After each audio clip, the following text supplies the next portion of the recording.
নমস্কার বন্ধুরা, আমি অরিন্দম চলে আসলাম আজকে এই মুহূর্তে বিরাট বড় একটা আপডেট নিয়ে। 2017 সালের যে টেট পরীক্ষা হয়েছিল সেই 17 সালের টেট পরীক্ষার বিরাট বড় একটা গুরুত্বপূর্ণ আপডেট নিয়ে। 17 সালের ওএমআর কেন পুড়িয়ে ফেলা হলো, বিস্ফোরক মন্তব্য। 2017 সালে টেটের ওএমআর নষ্ট, মানিক বন্দ্যোপাধ্যায়ের মুখের কথাতেই সব শেষ, আদালতে নজিরবিহীন দাবি বর্তমান পর্ষদের। এই মানিক বন্দ্যোপাধ্যায় কিন্তু প্রাক্তন পর্ষদ সভাপতি ছিল 2017 সালে টেটের সময়। বিচারপতি যখন কোশ্চেন করেছে তখন কিন্তু ডাইরেক্টলিভাবে বলে দিয়েছে মানিক বন্দ্যোপাধ্যায়ের কথাতেই কিন্তু কোশ্চেন সব পুড়িয়ে ফেলা হয়েছে। সো ভিডিওটা কিন্তু খুবই গুরুত্বপূর্ণ হতে চলেছে। সো বন্ধুরা, ভিডিওটা প্রথম থেকে শেষ পর্যন্ত দেখুন। প্রাথমিক শিক্ষক নিয়োগ দুর্নীতি মামলায় বিরাট খবর সামনে এলো। প্রাক্তন প্রাথমিক শিক্ষা পর্ষদ সভাপতি মানিক ভট্টাচার্যের মুখের কথাতেই টেটের ওএমআর নষ্ট করা হয়েছে। 2017 সালের প্রাথমিক নিয়োগ পরীক্ষা বা টেটের ওএমআর নষ্ট করা হয়েছিল মানিক ভট্টাচার্যের মুখের কথাতেই।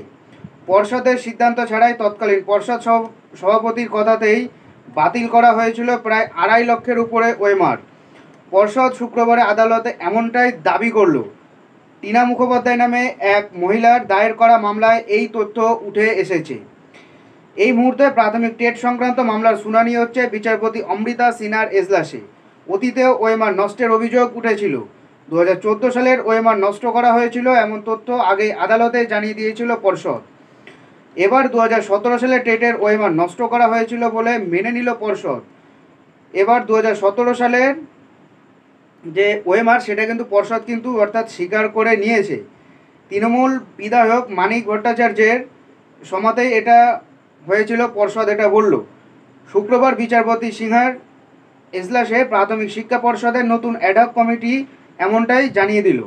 যা শুনে বিচারপতি প্রশ্ন করেন, চাকরির পরীক্ষার নথি এভাবে মুখের কথায় নষ্ট করা যায় কি? ডিজিটালভাবে সংরক্ষণ করা হয়নি কেন? শুক্রবার শুনানি শেষে বিচারপতি অমৃতা সিনহা ডিজিটালাইজ ফরম্যাট রাখার ওএমআর শিট তলব করেছেন। আগামী 14 আগস্টের মধ্যে মামলাকারীর ডিজিটালাইজ ফরম্যাটে রাখা ওএমআর জমা করতে নির্দেশ দিলেন বিচারপতি। অর্থাৎ ওএমআর কিন্তু আবার কিন্তু চেক হবে। আর এইদিকে কিন্তু 17 সালের কিন্তু প্রায় কিন্তু নিয়োগ হয়ে গেছে, অল্প কিছু বাকি আছে, মানে যেটা বর্তমানে চলছে এর মধ্যে কিন্তু উঠে আসলো আবার নিয়োগ এই ওএমআর দুর্নীতি কেস। এখন এই জল এবার কোথা থেকে কত দূর গড়াচ্ছে সেটাই এখন দেখার। সো বন্ধুরা, এটাই হলো আজকেকার আপডেট। সো এরকম আপডেট পাওয়ার জন্য আমাদের চ্যানেলটাকে সাবস্ক্রাইব করে আমাদের পাশে থাকুন। দেখা হচ্ছে পরের ভিডিওতে। ভালো থাকবেন সবাই, নমস্কার।